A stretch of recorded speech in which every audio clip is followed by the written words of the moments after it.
lo bajan en medio de la chatarra, lo encienden y ahí se le pega un montón de cosas. Se pega todo lo que es de hierro, porque el proceso es para el hierro. Y entonces se le pega todo lo de hierro y eso lo llevan y hay un gran horno ahí donde está la fundición, donde cae todo eso y a altas temperaturas lo llevan a líquido.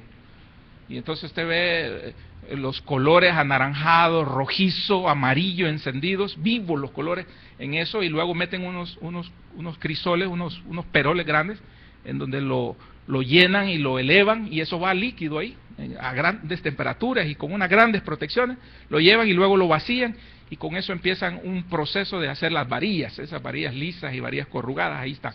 Entonces va, incluso cuando va solidificándose el metal, que se va haciendo sólido, lo van pasando y los hombres ahí expertos con unos guantes especiales lo van jalando, lo van tirando de él y se va enfriando ahí, se va volviendo negro ya el hierro purificado, ¿verdad? Ya solo el muy hierro. Pero cuando cae a ese horno, cuando cae a ese crisol de fundición, si ahí va un pedazo de hule, se funde. Va un pedazo de llanta, se funde. Si ahí va una pieza de madera o plástico, se funde a esas altas temperaturas y se quema de tal forma que no queda nada. Ni la ceniza, se funde de tal forma que eso sale de ese líquido, sale y no queda absolutamente nada.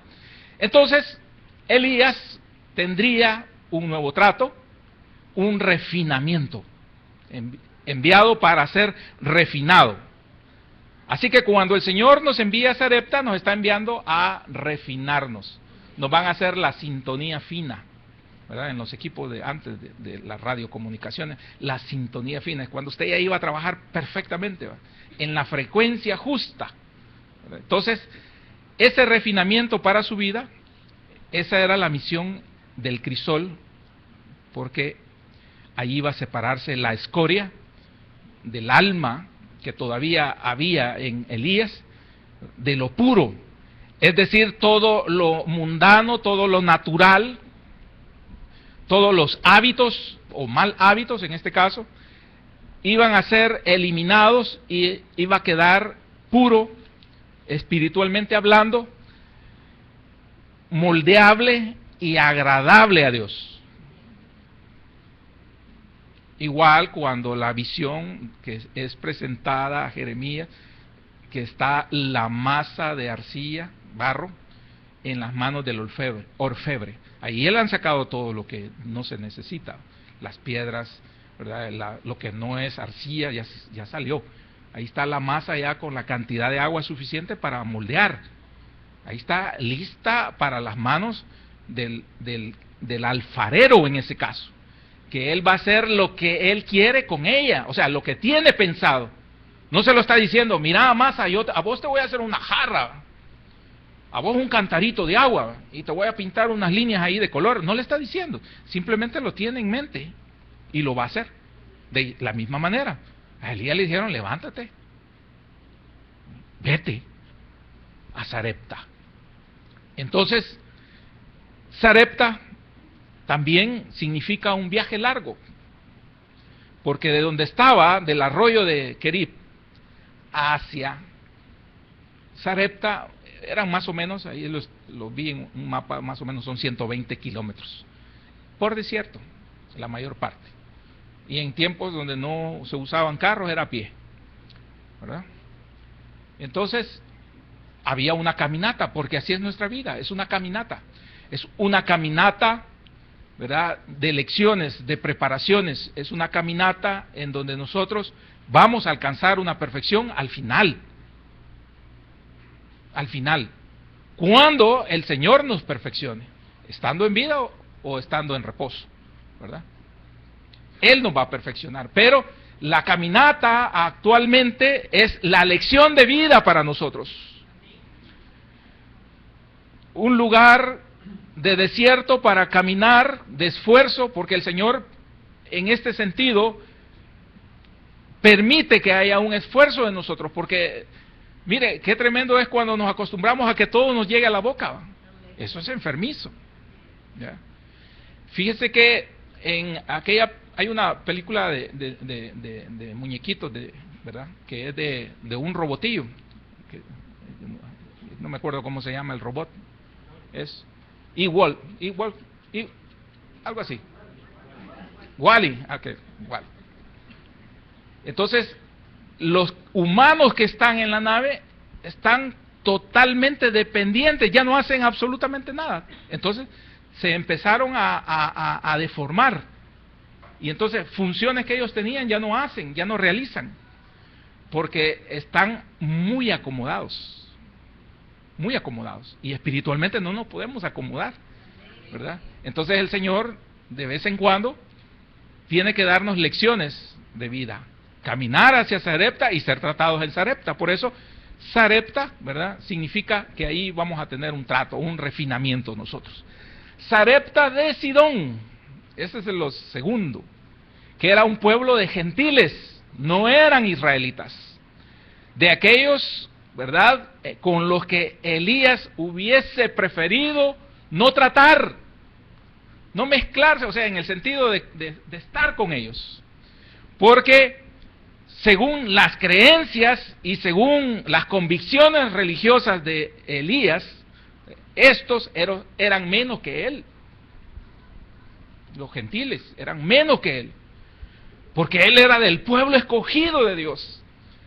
La palabra de Dios había sido dado a ellos, las promesas, la ley, el cuidado, etcétera, etcétera, etcétera, hasta llegar a la plenitud de los pactos de Dios, eran para ellos, para los israelitas, pero no cabía el gentil. En la mente de él no cabía que tuviese que ir a una ciudad pagana, cuando el Señor podía haberlo bendecido y cubierto en otra ciudad.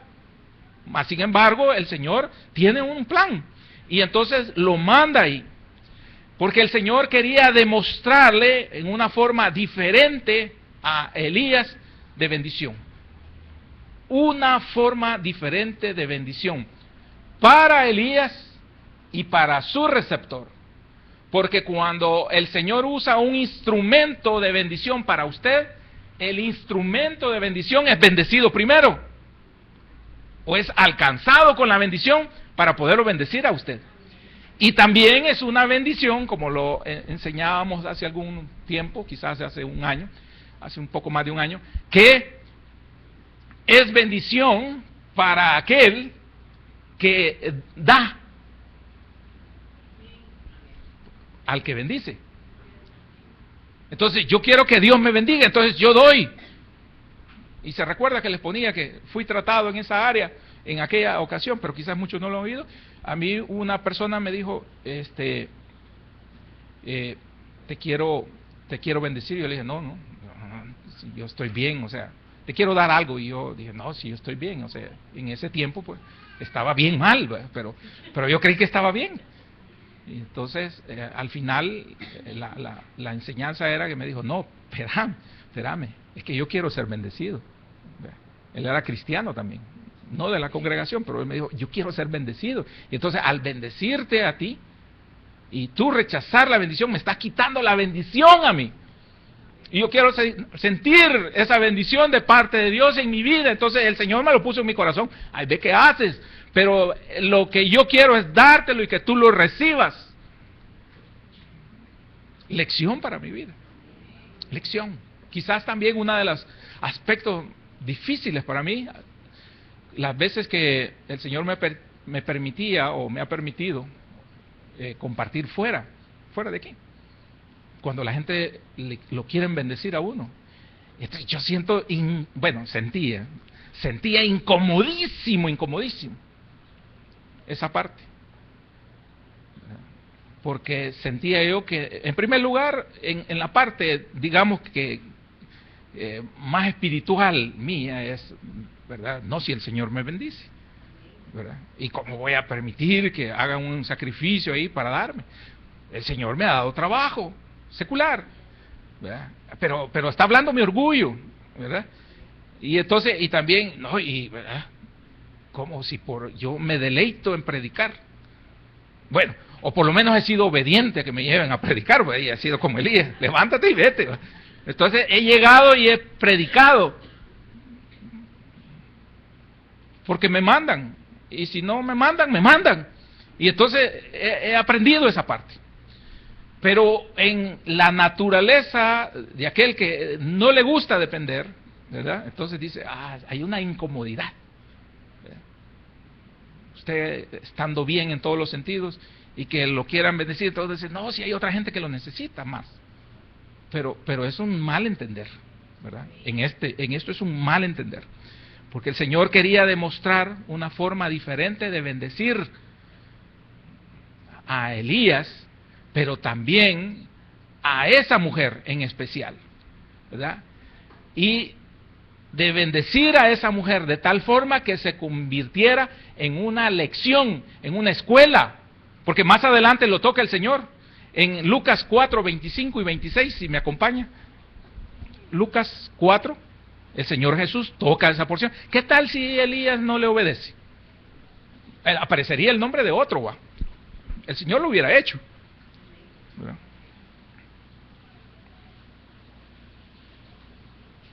Ajá.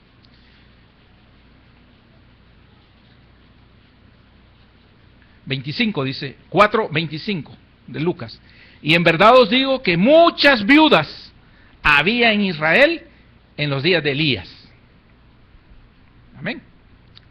Cuando el cielo fue cerrado por 3 años y medio y 6 meses, dice, y hubo una gran hambre en toda la tierra. Fíjese qué panorama. Pero a ninguna de ellas fue enviado Elías, sino a una mujer viuda en Sarepta de Sidón. Amén. Entonces, Elías iba a cumplir el plan de Dios. Y el plan de Dios es que cuando el Señor estuviera evangelizando, iba a hablar de que Elías había cumplido.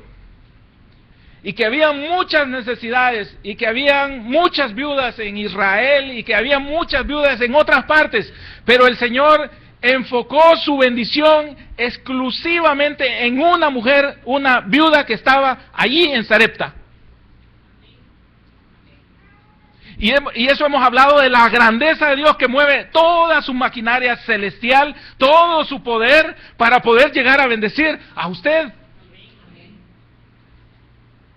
Y lo vemos en el ejemplo también de la samaritana, y lo hemos estudiado hace poco. Habían rutas para ir, ¿verdad?, de un lugar a otro sin pasar ahí por Samaria, la ciudad. Y era preferible, a veces el judío prefería no arriesgarse un poco más con rutas de maleantes, de ladrones, de gente que vivía en el camino que podía asaltarlos, pero preferían esa ruta por no pasar en Samaria, para no contaminarse por el prejuicio religioso que ellos tenían. Mas sin embargo el Señor Jesús movió todo su parte estratégica en el sentido de su campaña evangelística para ir ahí por una mujer. Y a la hora de mediodía, y cuando había mucha escasez, y cuando había mucha hambre, y cuando había sed, mas sin embargo el Señor en el momento justo para esa mujer. Ahora el Señor va a llegar en el momento justo para la viuda de Sarepta, pero hay un instrumento que en este caso es Elías. Pero hay instrumentos que en cualquiera de los casos que el Señor quiera utilizar, vamos a hacer nosotros. O también nosotros vamos a ser, ¿verdad?, las viudas en la recepción de la bendición y en la recepción del profeta de Dios. Amén. Entonces, tenía ese plan el Señor. Y como les decías, en ese verso 25, 26, si no era Elías el obediente, iba a haber otro nombre ahí. Amén. Pero que a la viuda se le iba a bendecir, se le iba a bendecir. Amén. Entonces,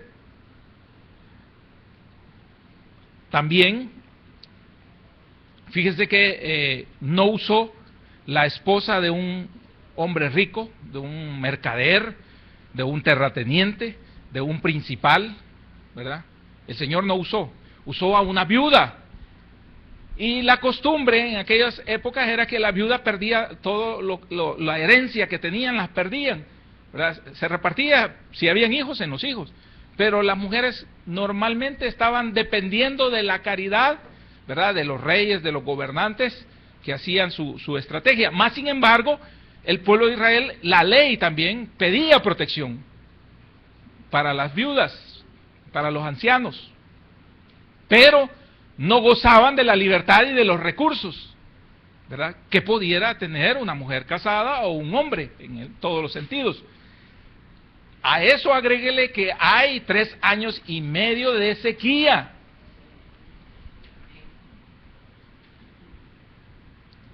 Entonces, el Señor prepara para bendecir a Elías, a esa mujer que no tiene recursos, que no se espera nada de ella, que es una mujer con la cual si llego a establecer una relación en la casa, me contamino, ¿verdad?, que considero que es una mujer inferior a mí o una raza inferior, porque en ese caso yo soy israelita, hijo de Dios, ¿verdad?, pueblo escogido de Dios. Pero el Señor lo lleva a donde esa viuda pobre, ¿verdad? Y el lugar, fíjese bien, el lugar que usa es la casa del pueblo de Jezabel. ¿Por qué andaba huyendo Elías? Porque lo quería matar Jezabel. ¿Por qué lo quería matar Jezabel? Porque le había desbaratado el paganismo y la idolatría que había en Israel. Porque tenía ahí entuturutado a un rey como marido, ¿verdad?, que no hacía la función de un hijo de Dios, ni mucho menos de un rey de Israel. Y le mató a todos los servidores religiosos, ¿verdad? Se los mató. Porque le demostró al Dios pagano de ellos, que era el Dios de las cosechas, el Dios de la lluvia, el Dios del trueno, el Dios de la fertilidad, le demostró que no era Dios. Y que el verdadero Dios era Jehová, y que Él decidía si llovía o no llovía, y que Él hacía juicio sobre las naciones, y que Él era poderoso sobre las naciones, ¿verdad? Así que humilló de tal forma a la corriente religiosa de esta Jezabel, que esta mujer se puso muy molesta y dijo que iba a matar a Elías, ¿verdad? Y mira, el Señor manda a esconder a Elías, ¿verdad?, al pueblo natal de la Jezabel. Amén. Igual cuando se recuerdan en la huida, ¿verdad?, de la persecución de David por parte de Saúl, es escondido entre medio de los filisteos. Hay un propósito del Señor, hay un propósito, ¿verdad? Y algo iba a aprender allí David de parte del Señor, y algo debemos de aprender nosotros también cuando estamos en el lugar que creemos que para nosotros no es digno de nosotros, ¿verdad?, que es incorrecto, ¿verdad?, cuando nosotros sentimos que no es el ambiente adecuado para nosotros, pero el Señor ahí nos tiene. Si a veces nos toca ir a parar a un hospital de caridad, ¿verdad?, ay, aquí todo nos contamina, pero el Señor ahí nos puede cubrir, pero el Señor tiene un propósito y ahí nos puede llevar, pero el Señor ahí nos puede guardar, ahí nos puede demostrar su poder y darnos la salud. ¿Cómo lo podía haber hecho desde nuestra casa con una oración? Que lo pudo haber hecho. Pero hay una lección, ¿verdad? Nos quieren acrisolar, es decir, nos quieren refinar. Y entonces ahora el Señor, en esa forma maravillosa de actuar, ¿verdad?, va a parar este hombre allí, a Sarepta de Sidón. Como dice el apóstol Pablo, va a usar ahí a una mujer, como dice el apóstol Pablo, usa lo débil, lo necio de este mundo para su gloria. Amén. Eso está ahí y lo leemos en Primera de Corintios, capítulo 1, primera carta a los Corintios, capítulo 1, versos 27 y 28.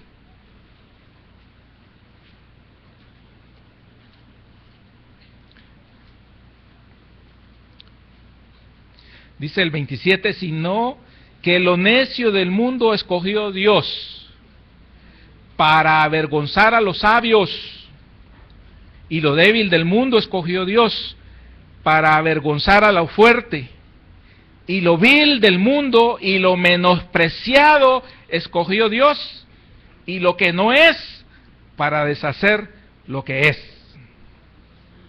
Amén. Ahí dice, a fin de que nadie se jacte, ¿verdad? Entonces, el Señor nos escoge a nosotros.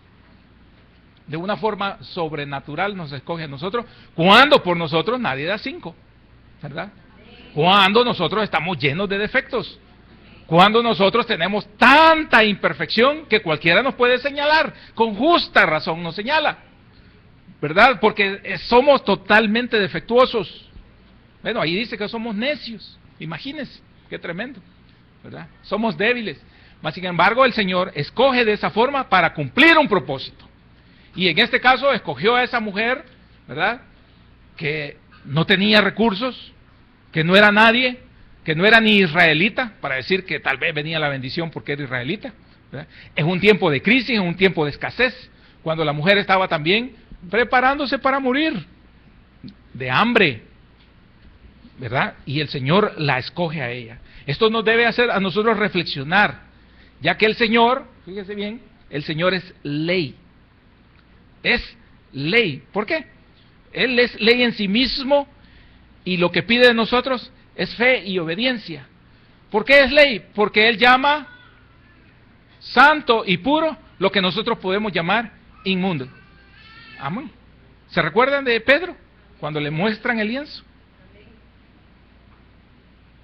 En el libro de los Hechos. Amén. Se le muestra un lienzo y lo que aparece ahí es todo lo que un israelita no comería. Mas sin embargo, Dios le dice, come. ¿Va a contradecirse el Señor mismo, el Dios Todopoderoso? La sabiduría de Dios va a confundirse en desearnos o pedirnos algo a nosotros que nos va a hacer daño, que va a violentar incluso sus propios mandamientos. No. Había un propósito ahí, había una enseñanza, y entonces el Señor lo muestra de esa forma, ¿verdad? Cambiando, ¿verdad?, en este caso, porque Él es ley, cambiando la ordenanza específica para Pedro, y en este caso, para Elías, para llegar hasta un lugar, o llegar hasta un lugar de gentiles.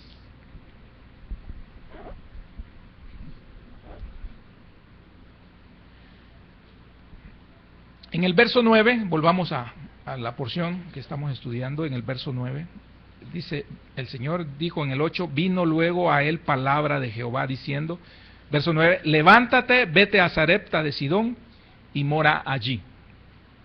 Y aquí yo he dado orden allí a una mujer viuda que te sustente. No le dan ni nombre, ¿verdad? Entonces, la necesidad del hombre es la oportunidad de Dios. Es decir, hermanos, cuando un Kerit, yo a veces le meto B, pero es Kerit, el arroyo de Kerit, se seque, se va a abrir un Sarepta. Es decir, Dios nunca nos va a abandonar. Amén. Y hay una cita muy preciosa que debe de hacerse rema en nosotros acerca de las promesas de Dios para nuestra alma. Isaías 41:10.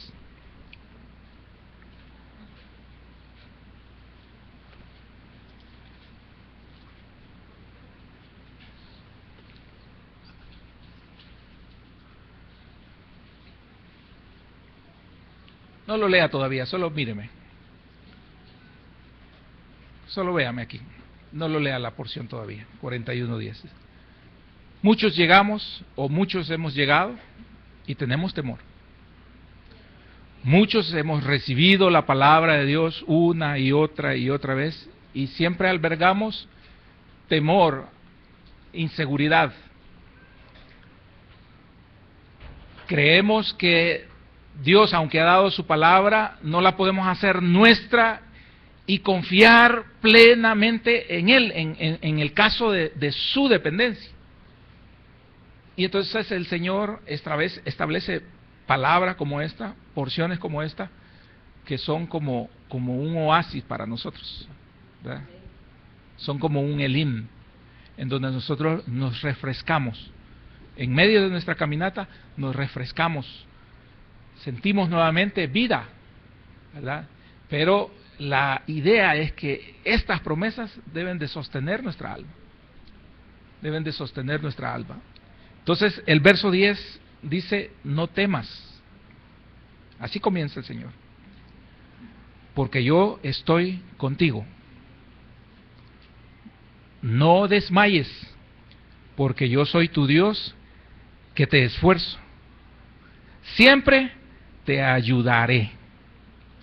Siempre te sustentaré con la diestra de mi justicia.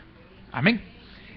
Para eso hay que creer en Dios, en todos los sentidos, con todos los sentidos. O sea, la parte de nuestro corazón debe de albergar una fe en sus promesas.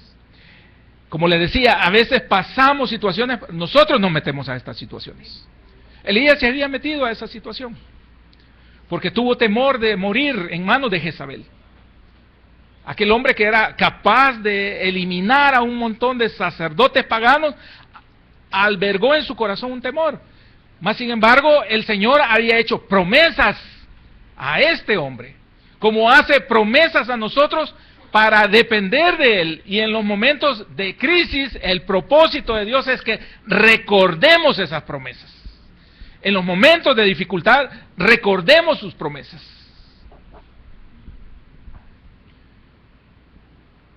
De que Él no nos va a abandonar, de que Él no nos va a desamparar, de que Él siempre nos va a ayudar, de que Él siempre va a estar allí. Y no necesariamente para lo material. A veces las situaciones emocionales o conflictivas en nuestro ser son de tal magnitud que nos sentimos totalmente mal, aplastados, hundidos. Pero la confianza de la palabra del Señor, de que no tenga temor y de que Él va a estar allí, eso debe ser suficiente para volvernos a reanimar, a volvernos a animar a nosotros y a seguir creyendo en Dios. Para que los conflictos, para que las pruebas, para que las dificultades no nos aplasten. Hemos recibido de parte de Dios un poder, mas sin embargo cuando vienen situaciones en donde hay que demostrar el poder, nosotros nos asustamos, nosotros lloramos, nosotros nos afligimos de tal manera que no hayamos qué hacer y empezamos a llamar a alguien que nos ayude cuando el Señor nos ha dado el poder a nosotros.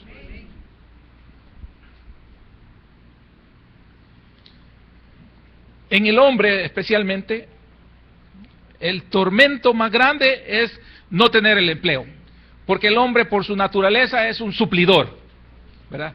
La seguridad y la felicidad en el hombre está en suplir, en cubrir las necesidades de aquellos seres que están bajo su cobertura. Allí se siente bien el hombre. La mujer se siente bien amada, demostrándole los sentimientos. El hombre se siente bien y exitoso cuando logra metas, cuando logra propósitos, cuando logra objetivos materiales que se convierten en un estado de tranquilidad, de cobertura. Allí está bien el hombre. Pero, ¿qué tal cuando quitan el trabajo? ¿Cómo vamos a actuar? El punto es, ¿cómo vamos a representar a Dios nosotros los cristianos? Nosotros los varones que estamos aquí, o nosotros los cristianos de toda la iglesia de Cristo. ¿Vamos a entrar en crisis? ¿Nos vamos a deprimir? ¿Vamos a entrar en un espacio de depresión y abandono? ¿O vamos a retomar estas palabras de no temas, que el Señor nos está diciendo? Porque yo estoy contigo. Mire, el hecho de que a veces perdamos un trabajo, hay un propósito de Dios. El hecho de que no nos den un trabajo que nosotros ansiábamos con todo nuestro corazón, que habíamos puesto nuestras esperanzas en una empresa, ¿verdad? Y que nosotros decimos, allí quisiera entrar a trabajar y yo sé que con el currículo voy a entrar y no entramos. Y se nos acabó el mundo. No, no se nos debe de acabar el mundo. El Señor no lo permitió. Con un propósito no lo permitió. Y hace muchos años yo le dije, cambié la forma de pensar. Yo pedía, Señor, yo en este trabajo quiero. Yo, Señor, ahí yo sé que me van a pagar tanto. Señor, ayúdame a estar allí. Señor, yo sé que vas a mover palancas y amigos y que no sé qué. Puertas cerradas. Cielos de bronce. Hasta que un día, llorando, Señor, ya entendí. Dame el trabajo que tú quieras. Y voy a estar en el lugar donde tú me quieras tener. Y ese lugar, Señor, va a ser bendito porque tú me tienes allí. ¿Por qué me tienes allí? No sé, Señor. Gloria a Dios.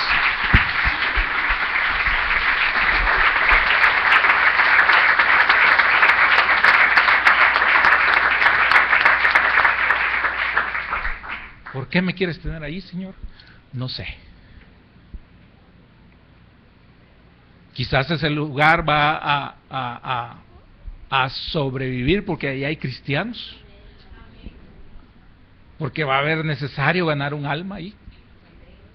Porque quizás a donde nosotros queríamos entrar a trabajar, aunque parecía una empresa transnacional y grande y fuerte y poderosa, de repente se vino abajo sus acciones y te ibas a quedar en la calle recién teniendo un trabajo.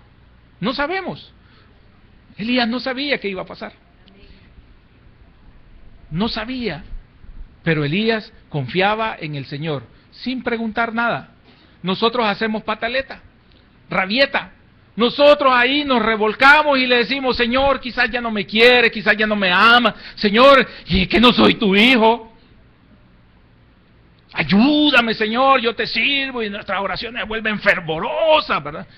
Y hasta nos hincamos ahí para que se sienta que hay penitencia. Cielos cerrados de bronce. Pero, ¿verdad? Hay el recreo, ¿se recuerda que les decía? Hay espacio para irnos a comer los pancitos con margarina. Entonces el Señor en ese recreo nos dice, no temas. ¿Qué estabas pensando, hermano? Yo estoy contigo. No desmayes, porque yo soy tu Dios. ¿Verdad? Que te esfuerzo. Fíjese bien, que te esfuerzo. Amén. No que me esfuerzo, que te esfuerzo. Porque hay que levantarse, ¿verdad? Y hay que ir, ¿verdad? Amén. Siempre te ayudaré. No dice, siempre te voy a hacer el trabajo. Sí. Siempre te ayudaré. Siempre te sustentaré con la diestra de mi justicia. Amén. Entonces, volvamos a la cita que teníamos del primer libro de los Reyes.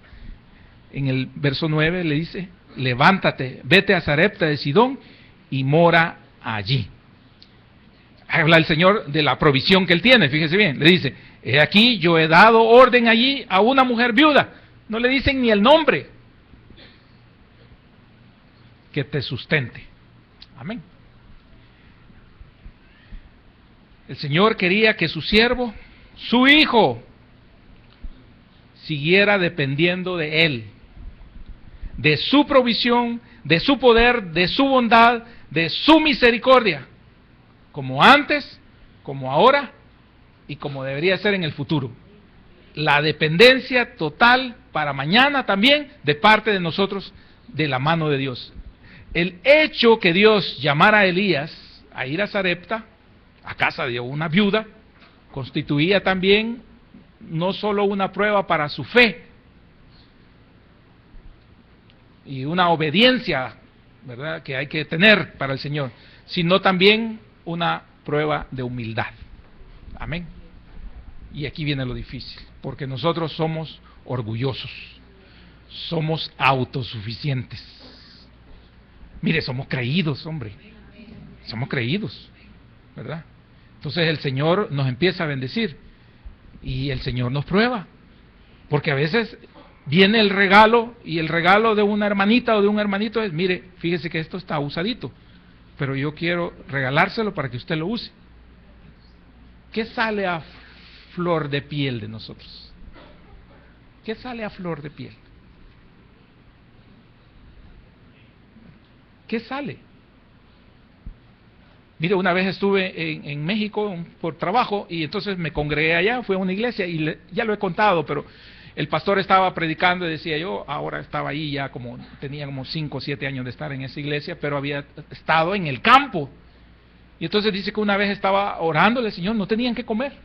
Y entonces llegó una señora del pueblo que se congregaba ahí en donde él, y le dice, mire hermano, le dice, llegó a buscarlo, fíjese que tengo una ollada de frijoles, le dijo, y entonces yo se la quiero regalar. Ya están un poco aciditos, le dijo. Así como nosotros lo usamos, ya ni para el chuco lo usamos ácido, ¿verdad? Para el chuco de atole, ¿verdad? Y entonces, y se lo iba a echar a los cerdos, pero me acordé de usted, le dijo. Un pastor. Se lo iba a dar a los cerdos, pero me acordé de usted, le dijo. Y el hombre orando porque no tenía qué comer en ese pueblo. Entonces, ¿qué surge a flor de piel? ¿Qué brota en nosotros?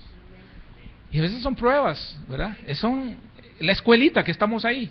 Estamos en Sarepta, estamos siendo acrisolados y entonces, ¿qué va a brotar?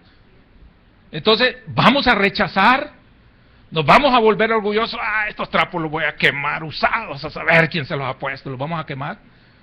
La hermana, pues, tacaña, mira lo que me regaló, en vez de haberme regalado algo nuevo, de marca, de las que yo uso. Ni siquiera se dignó preguntarme qué marca uso de ropa. Con esa se me puede caer la piel. Demuestra ahí lo que realmente somos, en cosas. ¿Crees que no era una prueba para Elías? Que no era difícil para Elías cuando era un hombre que tenía poder de Dios. Podía de una forma sobrenatural, sin salirse de allá de Querit, haberse alimentado en una forma sobrenatural pidiéndole a Dios. Pero no le dijo al Señor, bueno Señor, ¿y por qué si yo tengo el poder? Porque así dijo Elías, tengo el poder, por mi palabra se van a abrir los cielos. Si yo tengo el poder para hacer que llueva, ¿por qué no llueve solo en mi territorio? Aquí en la manzanita donde me tienes, ¿verdad? Podía. ¿Por qué un hombre tan grande, tan mencionado en la Escritura, con tanto poder, siendo hijo de Dios, por qué se vuelve tan obediente y tan humilde? Tan obediente, que es mejor, ¿verdad?, que los sacrificios, dice la palabra del Señor. Mejor que los sacrificios, mejor que los holocaustos, es tu obediencia a Jehová. Entonces, es mejor la obediencia, es mejor el movernos en fe y es mejor la humildad en este caso. Es una llave que abre el corazón de Dios para que Dios realmente nos bendiga. Entonces, mientras haya escoria en nuestras vidas, mientras haya todavía orgullo en nuestras vidas, que no nos hace progresar porque somos delicados, ¿ya?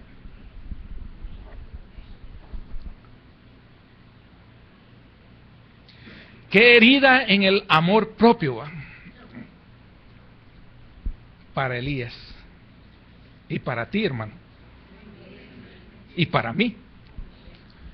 Recibir ayuda de alguien que creemos no nos puede bendecir,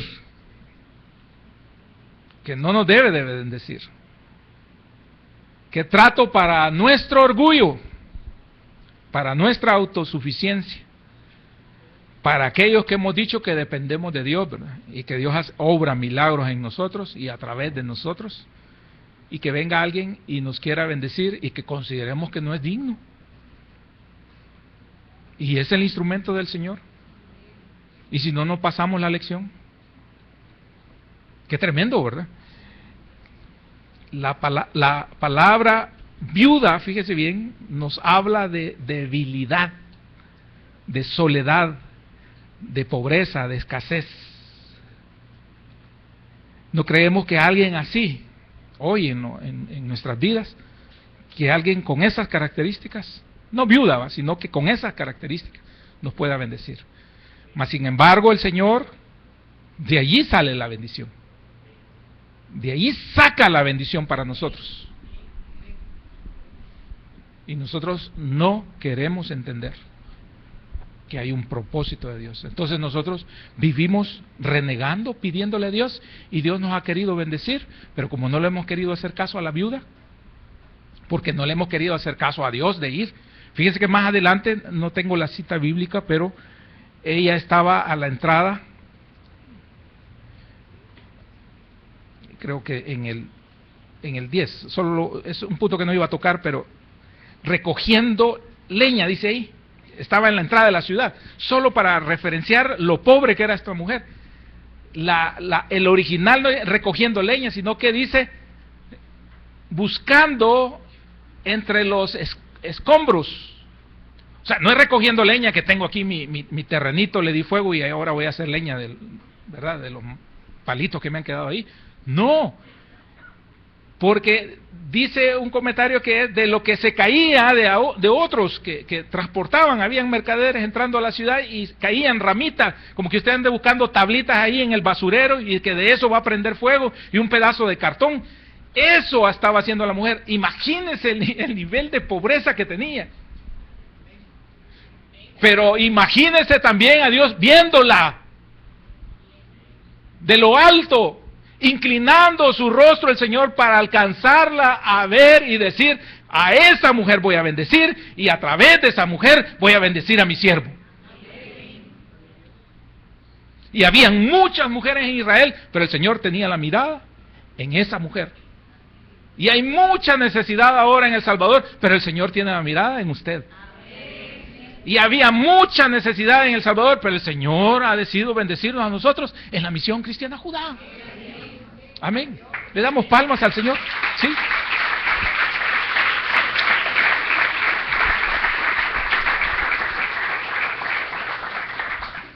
Debemos de sobreponernos nosotros a nuestros prejuicios. Y debemos dejarnos ayudar por el Señor. En la forma que Él quiera, con quien quiera y como quiera. Usted debe de aprender a decir amén. Qué lindo y qué bendición es ver los hermanos y las hermanas que dicen amén. Y hay gratitud y hay alegría cuando reciben algo, por muy insignificante que usted lo vea o que usted considere que es. Si usted ya le puso valor y dice: esto casi no tiene valor. Pero cuando usted se lo da a una persona que está agradecida con Dios, dice: qué bendición lo que me dieron. Justo, hermana, lo que estaba necesitando. Gracias, hermana, porque ha venido en el momento que yo más lo necesitaba. Gracias porque es lo que le pedí al Señor.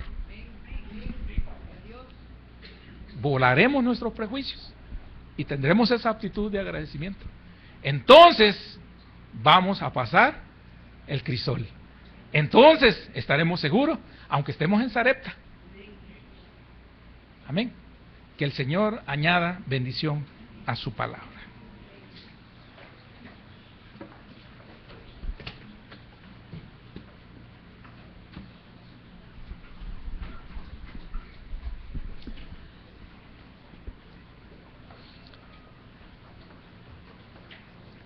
Gracias, Padre,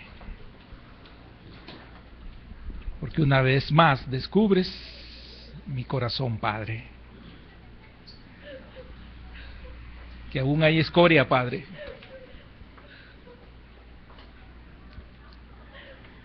que aún hay mucho orgullo en mí, Señor.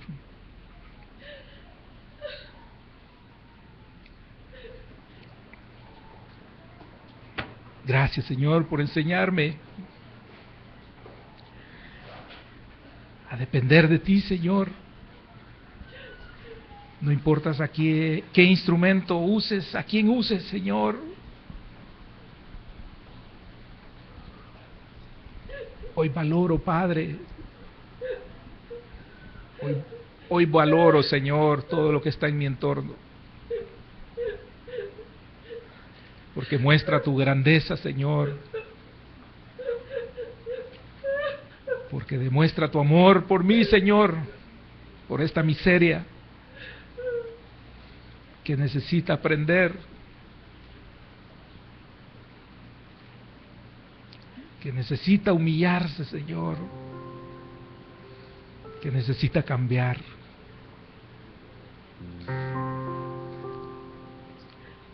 Siempre me he quejado, Padre, y quizás algunos de mis hermanos a igual. Nos hemos quejado y no nos damos cuenta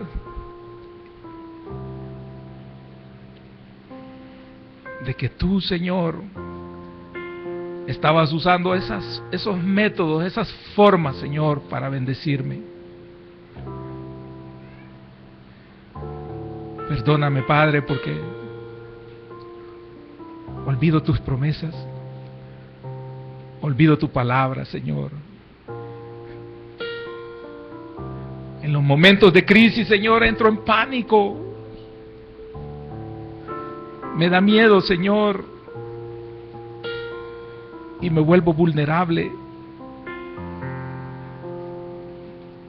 Y el diablo hace lo que quiere con mi mente y con mi corazón, Señor, porque lo he permitido. Porque abandoné tus promesas. Porque abandoné tu palabra, esa palabra que era más que un logo y que debería ser rema en mi corazón.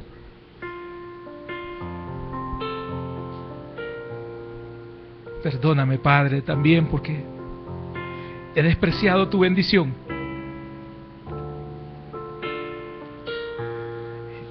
Y estoy aprendiendo la lección, Señor. He despreciado la forma en que tú me has querido ayudar, la forma en que tú me has querido bendecir.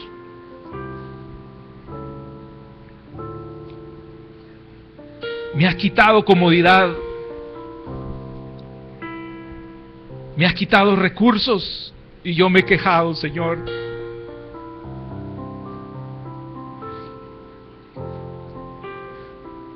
No he entendido, Señor, o no entendí que era para salvaguardarme, que era para bendecirme de otra manera, de las muchas y muchas y muchas maneras que tú tienes para bendecirme, Padre.